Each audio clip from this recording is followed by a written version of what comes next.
Z'omwezi 3 Juni lubadde nga lukya Namugongo yali ku mimwa gy'abantu ng'enguudo zonna ziba zikwatiridde olwa Namungi w'omuntu eyasulanga nga yeesunga okutuukako ku kiggwa ky'abajulize Namugongo. Naffe twabukeereza nkokola tugende twerabire ku kibbiitu kino, naye nno munnange olwaleero si bwe lubadde, kubanga enguudo zonna ezibadde zidde Namugongo zonna zibadde ng'eza bulijjo era ng'ebidduka ebiriko bibale bubazi.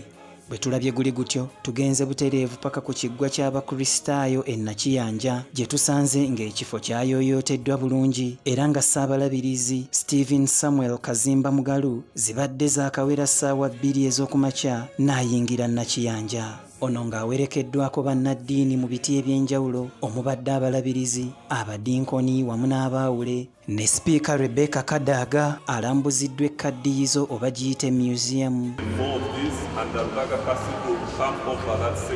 Oluvannyuma Ssaabalabirizi abakulembedde okubatwala mu kifo awategekeddwa okusaba.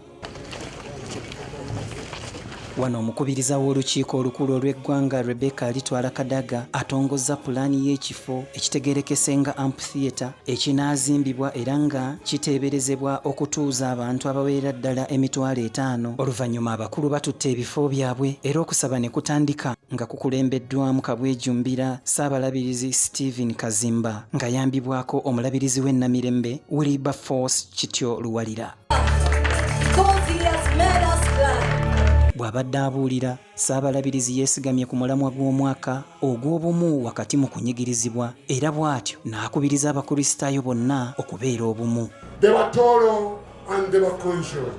They were Soga and Bamasala. Yes, all we need to be together for the good. They were Hutu and they were Tutsi. Let us be united. And listen to this song, united, free for liberty, together we will always stand. Together we will always stand. Let us always work together. Okusinza kutambulidde ddala bulungi era nga n'abakozesa olulimi olw'obubonero nabo bakiikiriddwa basobole okutegeera ekigambo n'ennyimba ebibadde ku mukolo guno. The Lord will honor you. The Lord will serve you in the name of Jesus. Holy Spirit, we honor you in this place. Okusaba kwetabiddwako ebikonge omubadde omukubiriza w'olukiiko olukulu olw'eggwanga Rebecca alitwala Kadaga, Nampala wa NRM Ruth Nankabirwa, Minisita w'entambula General Katumba Wamala, Honorable Cecilia Ogwalo era nga kwaya ya Anglican Youth Fellowship yekulembedde ebyensanyusa n'oluyimba olw'olunaku.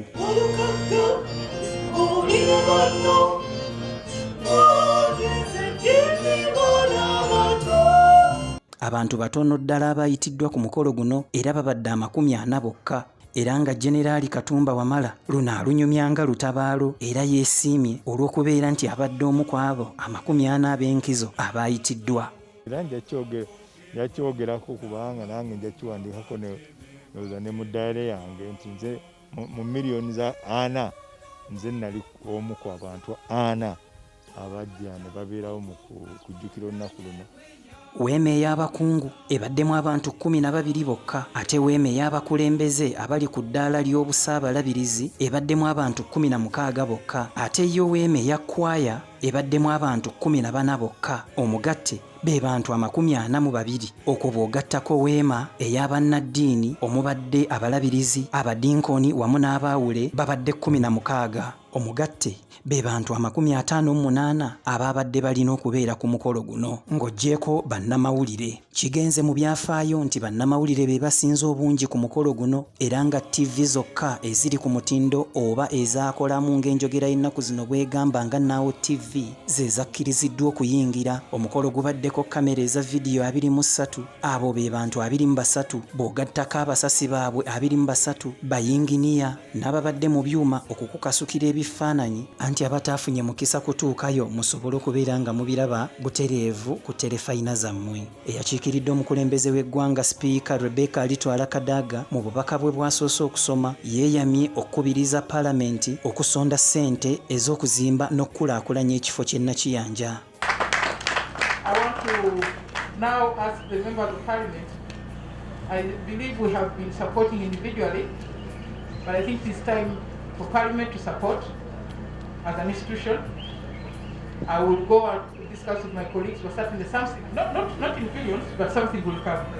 Mu bubaka bw'atise Sipiika, Pulezidenti Museveni atandise n'ekyawandiikibwa okuva mu Matayo Ssuula 13 olunyiriri olwa 23 era bw'atyo n'akkaatiriza nti abajulizi wamma ddala yali nsigo eyagwa ku ttaka eggimu. The Uganda matters are like the seeds which fell on good ground. As Jesus Christ taught us in the parable of the sower in Matthew chapter 13, verse 23, it says, and I quote, "The seed that fell on good soil presents those who truly hear and understand God's word and produce a harvest of 30, 60, or even 100 times as much as have been planted." Oluvannyuma lw'ebyo byonna, Ssaabalabirizi asembezza abagenyi be mu maka ga Kanoni ku kyemisana era olubadde okukijjako akawuuwo ekire ky'enkuba ne kisumulula wabula ye enkuba tegaanye bantu kudigiza ddookooli. Era bw'atyo oluvannyuma Ssaabalabirizi asiibudde abagenyi be. Kabuye Israel ne Kaddu Derrick, Now TV agaliko kati.